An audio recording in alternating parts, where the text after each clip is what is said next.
What's going on, everyone? Badger here. And the too long didn't read is if the Paramount Skydance merger goes through and David Ellison, using his billions of dollars, buys Warner Brothers Discovery, reportedly by Bloomberg, official James Gunn and Peter Safran are safe and they will not be replaced as the creative leads, nor will any of them be replaced. So, as I said, going through a large amount of layoffs right now, mostly on the Paramount side. This is the first round of layoffs since Paramount and Skydance merged together. And reportedly, this was done so that, hey, look, rather than every quarter having to fire and lay off people, we're just going to do one big one. And that is happening. And this is amidst the bidding war. In this case, it's the pursuit of Paramount through David Ellison to David Zaslav,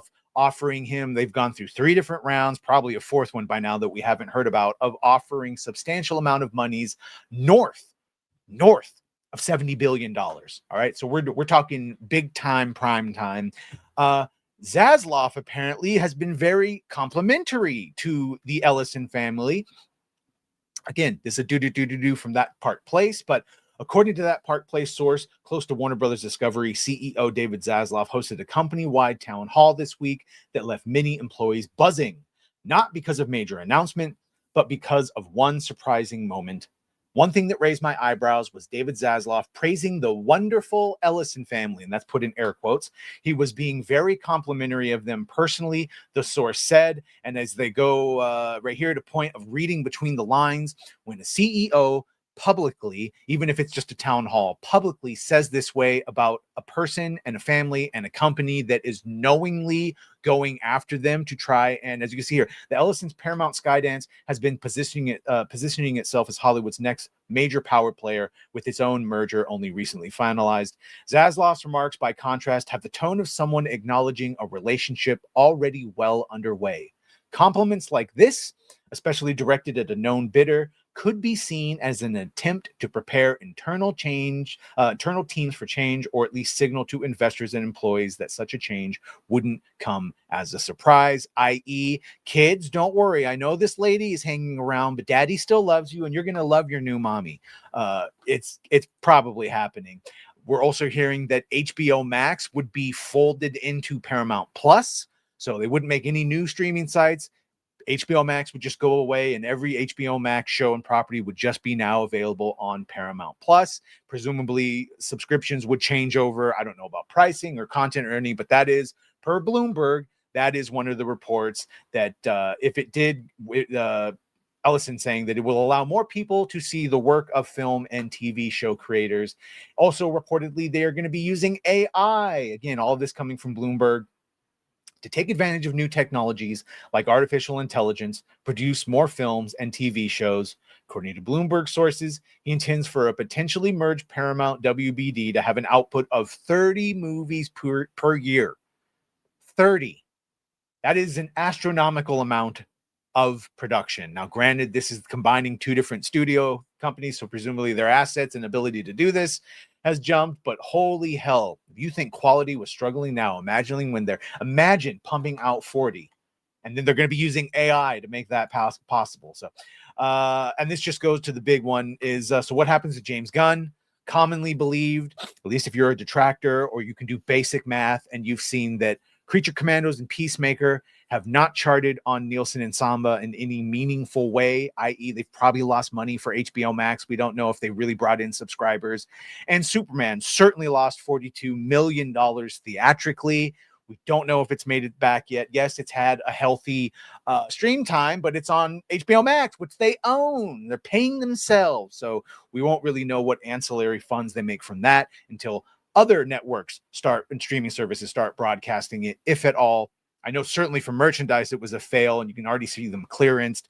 So would David Ellison keep James Gunn on despite those facts?